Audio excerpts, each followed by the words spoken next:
In today's video, I'm going to teach you how to change your Substack domain. Whether you're rebranding, tweaking your site for clarity, or simply want a fresh start online, changing your Substack domain is a straightforward process.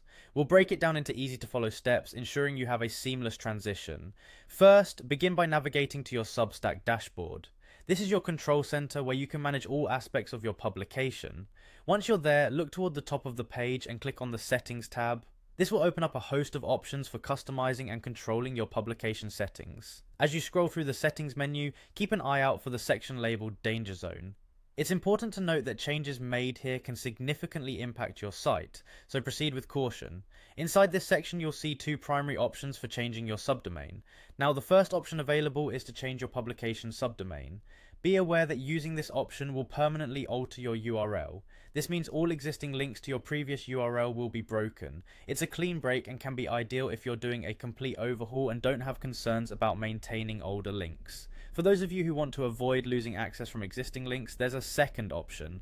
Changing your subdomain without breaking links. It's crucial to remember you can only do this once. This choice allows you to permanently change your publication URL while seamlessly redirecting all existing links to the new domain. Essentially, this option ensures continuity for your readers and subscribers. After understanding these options, decide which one best suits your needs.